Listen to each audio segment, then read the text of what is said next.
اللہ اللہ ان کا چہرہ بے مثال، بلکہ اگر حسن بیان کرے تو اتنے پہ بس کر دیتا ہوں، وہ کمال حسن حضور ہے، وہ کمال حسن حضور ہے کہ گمان نقص جہاں نہیں، یہی پھول خار سے دور ہے، یہی شمع ہے کہ دھواں نہیں، میں نثار تیرے کلام پر ملی یوں تو کس کو زبان نہیں، وہ سخن ہے جس میں سخن نہ ہو، وہ بیان ہے جس کا بیان نہیں، فصاح عرب کے بڑے بڑے تیری آگے یوں ہے دبے لچے، کوئی جانے منہ میں زبان نہیں بلکہ جس کو میں چاہ رہی تو یا رسول اللہ کروں تیرے نام پہ جان فدا، نہ بس ایک جان دو جہاں فدا، دو جہاں سے بھی نہیں جی بھرا، کروں کیا کروڑوں جہاں نہیں۔ حضرت جنید بغدادی کہتے ہیں یہ فانی حسن والی کہتی ہے میرے جیسا محبوب جس کے پاس ہو وہ دوسرے کو تکے تو بے وفا ہے، لیکن میرا محبوب تو بے مثال ہے، انبیاء کا امام ہے، اللہ کا بھی محبوب ہے، مخلوق نہیں خالق کا بھی محبوب ہے، ان کے ہوتے ہوئے اگر میں کسی اور کو تکوں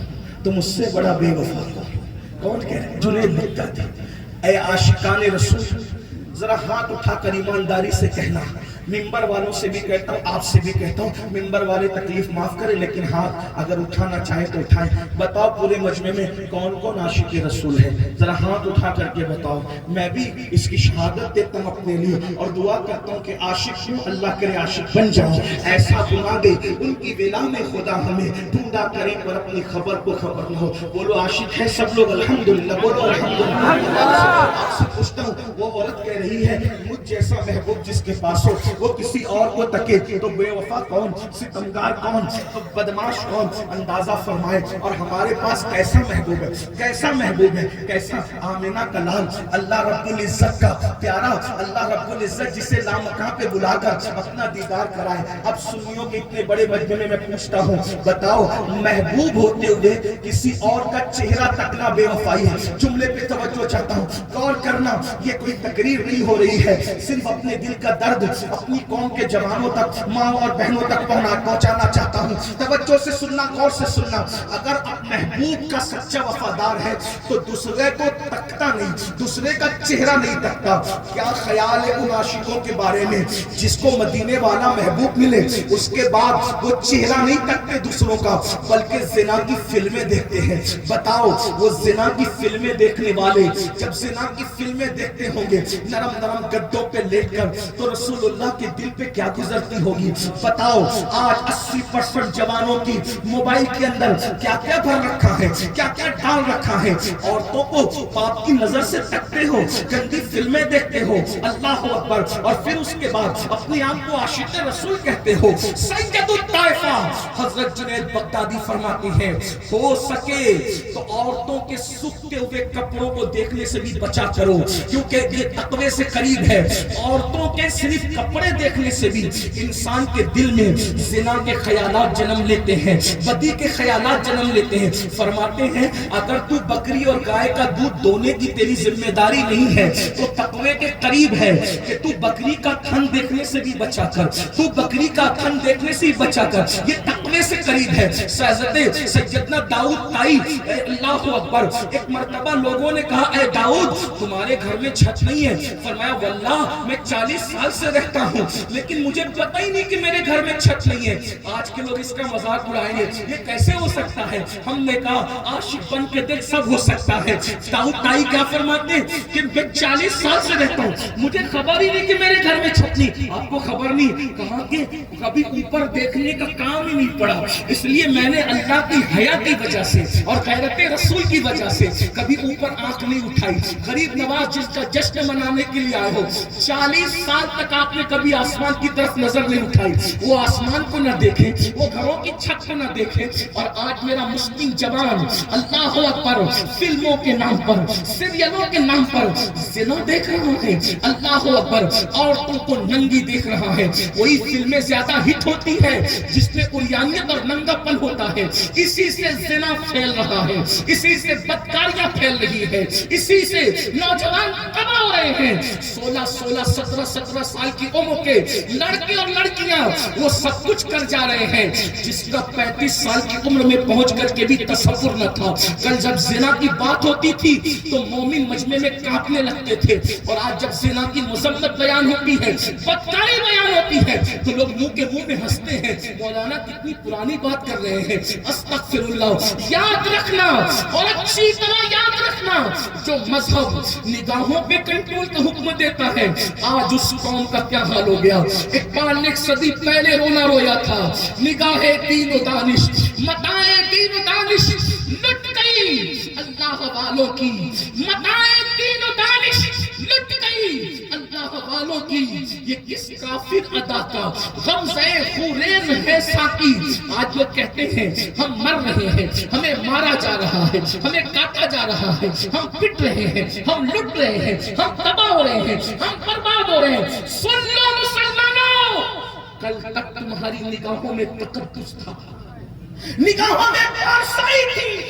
اس لیے کسی ماں نے ایسا بیٹا نہیں پیدا کیا تھا جو تمہیں لوٹتا مارتا پیٹتا. آج جانوروں سے بھی زیادہ بدترین آپ کی حیثیت ہو گئی ہے. وجہ کل اللہ کے خوف سے رو کر راتوں کو گزارتے تھے، آج زنا کی فلمیں دیکھ کر. کون کیا دیکھتا ہے مجھے نہیں معلوم، میں کوئی صاحب کشف آدمی نہیں، لیکن مجمع میں ہر آدمی اپنے آپ میں ڈوب کر سوچے میں کیا دیکھتا ہوں. نمازوں پر اتنی تقریریں ہوتی ہے، ہر آدمی سوچتا ہے کہ میں کل سے نماز پڑھوں گا. مسجد جانے کی توفیق کیوں نہیں ہوتی؟ حضرت جنید بغدادی فرماتے ہیں زانی کی آنکھوں میں جھانک لو تو نماز سے لذت چھین لی جاتی ہے. جو صرف زانی کی آنکھ کو دیکھے تو نماز کی لذت چلی جاتی ہے. جو زنا ہوتے ہوئے اسکرین پر دیکھے گا اس کو نماز کی توفیق کب ہوگی؟ قدرت ہمارے سجدوں کی محتاج نہیں ہے، وہ بے نیاز ہے، بے نیاز. جب اللہ کسی سے ناراض ہوتا ہے تو لقمہ نہیں چھینتا، جب اللہ کسی سے ناراض ہوتا ہے تو اس سے نیکیوں کی توفیق چھین لیتا ہے.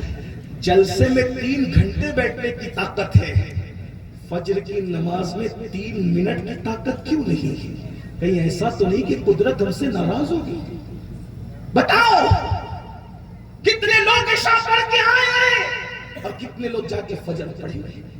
جس قوم کی صورت حال بھی ہو اس قوم کو بربادی سے کون بچا سکتا، اس قوم کو تباہی سے کون بچا سکتا ہے؟ لیکن میں نے پہلے کہا تھا میں لمبی نہیں کروں گا چونکہ میرے بعد اور مہمانوں کو سننا ہے. ایک بات بس کر کے بات ختم کرتا ہوں. غریب نواز کا جشن منانے آئے، دیکھو غریب نواز نے دین کیسے پھیلایا. توجہ سے سنو، غور سے سنو. نگاہ کی پاس، نگاہ کا تقدس. جس وقت ہندوستان کا ایک بادشاہ تھا، اب آپ اس کو سن لیں بات پوری ہوتی ہے. ہندوستان کا بادشاہ، اس کو لگا کہ دن بدن اس فقیر سے لوگ جڑتے جا رہے ہیں، اس کے دیوانے بنتے جا رہے ہیں. مورخوں نے لکھا ہے کہ غریب نواز نے 90 لاکھ کو کلمہ پڑھا. 90 لاکھ. ہم 9 لوگوں کو بھی نمازی نہ بنا سکے، ہم 9 لوگوں کو بھی نمازی نہ بنا سکے. ایک بات آپ کو بتاؤں، کسی پیر کی بے عزتی نہیں کر رہا ہوں، جنرل بات کر رہا ہوں، کوئی اپنے اوپر مت لینا. لوگ اپنا مرید سدھار نہیں پاتے اتنی محنتوں کے بعد. 90 لاکھ دوسروں کو نکال کر رسول اللہ کی غلامی میں دے دینا کتنی محنت اور کتنی بڑی بات ہے. لیکن یہ 90 لاکھ کو جو ایمان ملا، اس محنت کو سمجھو. غریب نواز 30 سال سے زیادہ ایک درخت کے نیچے انا ساگر کے کنارے رہے. جب تک جے پال جوگی کو ایمان نہیں ملا تب تک اجمیر شریف میں غریب نواز کا کوئی جھوپڑا، کوئی جھوپڑی، کوئی گھر کچھ بھی نہیں تھا. یہ جو آج غریب نواز سرکار کا مزار ہے، یہ عبداللہ بیابانی نے غریب نواز کو وقف کیا تھا، بس وہی ہے. آپ نے کچھ خریدا نہیں اور کسی سے کچھ قبول بھی نہیں کیا. وہ مرید کے خلیفہ تھے، ان سے قبول کیا، وہی رہتے تھے. اس سے پہلے 30 سال سے زیادہ عرصہ غریب نواز ایک درخت کے نیچے رہے. آپ سے پوچھتا ہوں 30 سالوں میں کیا راجستھان میں گرمی نہیں آئی ہوگی؟ جو راجستھان آتے جاتے ہیں ان سے پوچھو راجستھان کی گرمی کتنی جان لیوا ہوتی ہے، کتنی جان لیوا گرمی ہوتی ہے. کیا ان 30 سالوں میں بارش نہیں ہوئی ہوگی؟ اس 30 سالوں کے اندر سردی کا موسم نہیں آیا ہوگا؟ لیکن وہ مرد کلندر اللہ کا بندہ ایک درخت کے نیچے سردی گرمی برسات سہتا رہا۔ سوچو، اپنے بزرگوں کی محنت کا اندازہ کرو۔ ہم تو یہی سمجھ رہے انا ساگر کہ گھاگر میں ساگر آ گیا اور سب نے کلمہ پڑھ لیا۔ گھاگر کے اندر ساگر کا آنا ہم مانتے ہیں، لیکن اس سے بڑی چیز غریب نواز کی محنت ہے۔ وہ محنت بھول گئے، ایک ہی کرتے پر پوری زندگی گزارتا۔ حضور سید العلماء مہروی رحمت اللہ علیہ فرماتے ہیں جب غریب نواز کو وصال دیا گیا پردہ فرمانے کے بعد ان کا کرتا اتارا گیا تو وہ کئی کلو کا ہو گیا تھا، کئی کلو کا۔ لوگوں نے پوچھا کرتا کئی کلو کا کیوں ہو گیا تھا؟ فرمایا جو کپڑے مدینہ شریف سے پہن کر آئے تھے اسی پر زندگی گزار دی۔ جب پھٹتا تو پیون لگاتے، پھٹتا تو پیون لگاتے، پھٹتا تو پیون لگاتے، پیون پہ پیون اتنے لگا دیے کہ کرتا تو ختم ہو گیا، پیون ہی بچ گئے، اور مسلسل پیون لگانے سے وہ کرتا کئی کلو کا ہو گیا تھا۔ ایک دن میں 2 مرتبہ کپڑے بدل کر گھمنڈ کرنے والوں، بن سور کر کپڑے بدلنا کوئی جرم نہیں ہے، 4 بدلو، اللہ نے طاقت دی اور حیثیت دی ہے تو۔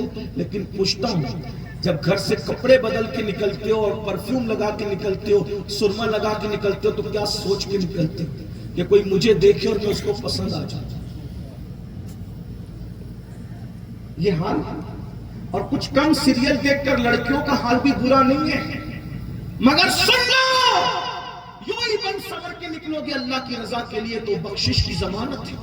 لیکن اگر کسی کو اپنے جھانسے میں لینے کے لیے بن سور کے نکلو گے تو اللہ کے رسول صلی اللہ علیہ وسلم فرماتے ہیں شب معراج میں نے گڑھے کے اندر کچھ لڑکے اور لڑکیوں کی چیخنے چلانے کی آواز سنی تو میں نے پوچھا جبریل یہ کون لوگ ہیں؟ جبریل امین نے کہا یا رسول اللہ یہ آپ کی امت کے وہ لڑکے اور لڑکیاں ہیں، اس لیے بن سور کے نکلتے تھے کہ لوگ ان کو دیکھ کر ان کے جھانسے میں آ کے ان کی بدی کا شکار ہو جائیں۔ آج اللہ کی طرف سے ان کو آگ کی قینچی سے ان کی چمڑیوں کو کاٹا جا رہا ہے۔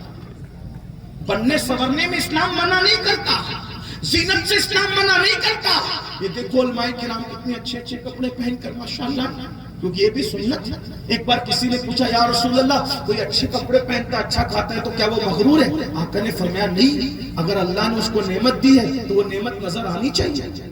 حضور علیہ السلام نے پیون والا لباس بھی پہنا، لیکن جب مدینہ منورہ میں مغرور سردار لوگ آتے تھے حضور کو نیچا دکھانے کے لیے کہ چلو چل کر کے قیمتی ظرف و برق کپڑے پہن کر جائیں گے اور محمد کے سامنے روب جھاڑیں گے، تو آقا ان کے آنے سے پہلے ان سے زیادہ قیمتی جبے پہن کر بیٹھا کرتے تھے۔ ان کے پاس تو صرف جبہ ہوتا، یہاں تو جبہ بھی بے مثال تھا، جبے والا بھی بے مثال تھا۔ لوگ آتے اور قدموں میں سر رکھ کے کہتے جس کا ظاہر بھی بے مثال ہے اس کا باطن بھی بے مثال ہے، جس کا لباس بھی بے مثال ہے اس کا حسن بھی بے مثال ہے۔ میں علماء کی عدالت میں جملہ رکھتا ہوں، انشاءاللہ دعا دیں گے۔ یار 1400 سال ہو گئے اب تک رسول اللہ کے جبے موجود ہیں، تو اس میں روحانیت تو اپنی جگہ ہے، لیکن کوئی کپڑا 100 سال تک ایسی پڑا رہے تو وہ گل جاتا ہے۔ حضور کا جبہ اب بھی موجود ہے، اس کا مطلب کتنا قیمتی کپڑا ہوگا کہ 14 صدیاں گزرنے کے بعد اب بھی جیسا کہ ویسا ہے۔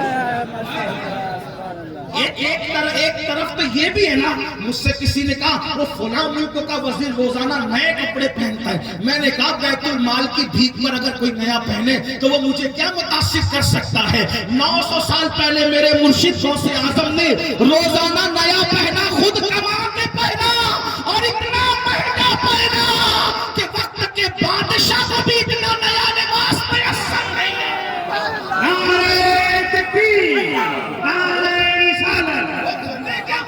کر سکتے ہیں۔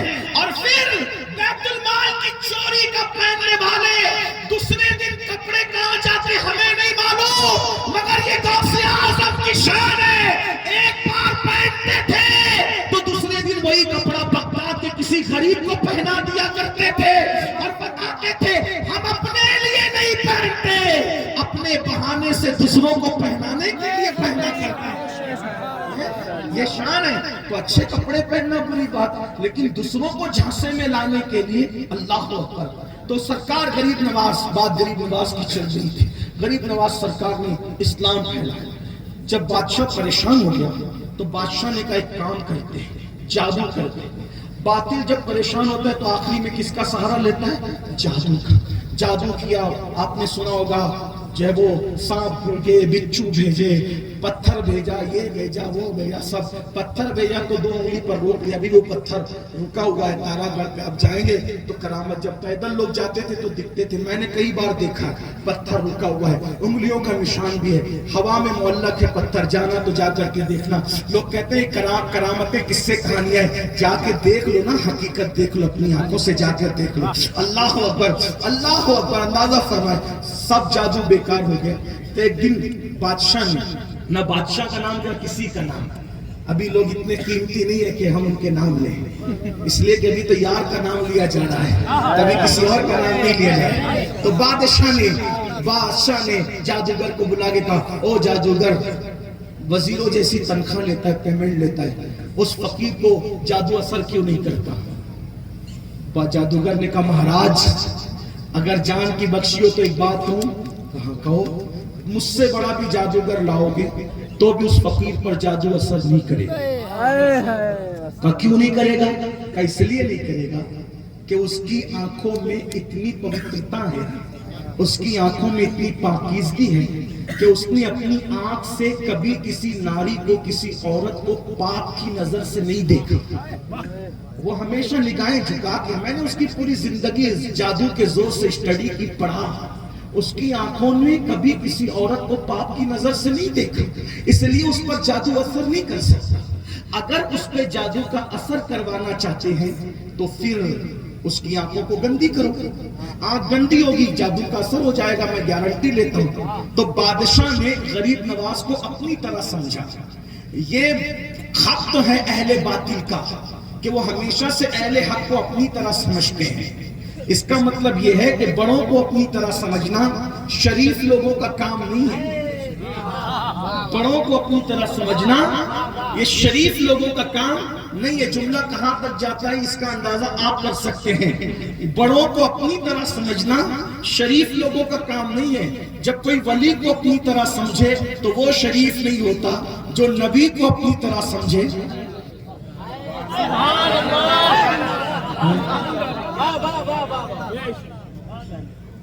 شرافت کا معیار یہ ہے کہ لوگ تو باپ کو بھی اپنی طرح نہیں سمجھتے. یہ شرافت ہے. 1 منٹ پہلے اگر ایک منٹ پہلے جڑوا بھائی پیدا ہوا، 1 منٹ بعد دوسرا جڑوا بھائی پیدا ہوا، تو صوفیہ فرماتے ہیں جو 1 منٹ پہلے پیدا ہوا جڑوا بھائی، 1 منٹ پہلے پیدا ہونے کی وجہ سے وہ بڑا بھائی ہو گیا اور اس کا احترام لازم ہو گیا. جو 1 منٹ پہلے پیدا ہو اس کا احترام مذہب میں یوں لازم ہوتا ہے. اللہ اکبر. وہ بھائی بن کے پیدا ہوتے احترام لازم ہوتا ہے. جو اللہ کا محبوب بن کے پیدا ہو اس کے احترام پہ لوگ کیوں سوالیہ نشان کھڑے کرتے ہیں؟ تو میں لوگوں کو یہی کہتا ہوں، دراصل بات شرافت کی ہے. جب ماؤں کا دودھ شریف ہوتا ہے تو پھر اولاد کو سکھانا نہیں پڑتا ادب کیا ہے. دودھ سے شرافت منتقل ہوتی ہے. اگر لوگوں کو ادب رسول عام کرنا ہے تو ماں کے دودھ میں شرافت پیدا کرو، انشاءاللہ ادب خود بخود عام ہوگا. اور اگر ماں کا دودھ شریف نہیں ہے تو کتنے بھی بڑے کالج سے پڑھ لے، یونیورسٹی سے پڑھ لے، حتیٰ کہ دارالعلوم سے پڑھ لے، اس کے اندر شرافت آ نہیں سکتی. کیوں؟ اس لیے کہ شرافت خون میں اور دودھ میں ہوتی ہے. یہ ایک الگ سا عنوان ہے. عرض یہ کر رہا تھا، اس نے کہا مہاراج اس فقیر کی آنکھوں کو گندا کریں، پھر دیکھیں میں کیسے جادو کا زور دکھاتا ہوں. بادشاہ نے اپنی طرح سمجھا، ہندوستان کی خوبصورت لڑکیوں کو اکٹھا کیا اور اکٹھا کرنے کے بعد بھیجا، جاؤ وہ فقیر انا ساگر کے کنارے اکیلا بیٹھا ہے، جا کے اس کی آنکھوں کو آوارہ کر دو، گندا کر دو. لڑکیوں نے سوچا ہماری پازیب پر جب کوئلیں کوک پڑتی ہے، ہماری پازیب پر جب چکور ہوش کھو دیتا ہے، ہماری پازیب پر پونم کا چاند جب بدلی میں چھپ جاتا ہے، تو ایک درویش، ایک فقیر جو وطن سے دور ہے، اس کی کیا حیثیت ہو سکتی ہے؟ جائیں گے، پائل بجائیں گے، پازے بجائیں گے، وہ دیکھے گا اور مرد جیسے دیوانے ہوتے ہیں ویسے وہ بھی ہو جائے گا. یہ ہندوستان کی لڑکیاں بیچاری سیدھی سادی بولی بالی گئی اور جانے کے بعد پازے بجاتی رہی، آواز نکالتی رہی، مگر وہ مرد کلندر آنکھیں بند کر کے سر کو کو جھکا کے پتہ نہیں کس تصور میں کھویا ہے. اس کا نقشہ حضور اعلیٰ حضرت اشرفی میاں رحمت اللہ علیہ بڑے مزے میں بیان کرتے ہیں. کہتے ہیں جھکا کے سر بیٹھتے ہو تم کیوں, یہ راز اے اشرفی بتا دو. جھکا کے سر بیٹھتے ہو تم کیوں, یہ راز اے اشرفی بتا دو. تمہیں تصور ہوا ہے کس کا, یہ کس کی شکل ہنسی ہے دل میں. تمہیں تصور ہوا ہے کس کا, یہ کس کی شکل ہنسی ہے دل میں. آنکھیں بند کر کے گردن جھکا کر کے بیٹھے ہوئے ہیں. ایسے عالم کے اندر اللہ اکبر لڑکیاں آئیں اور آ کر کے واپس چلی گئی.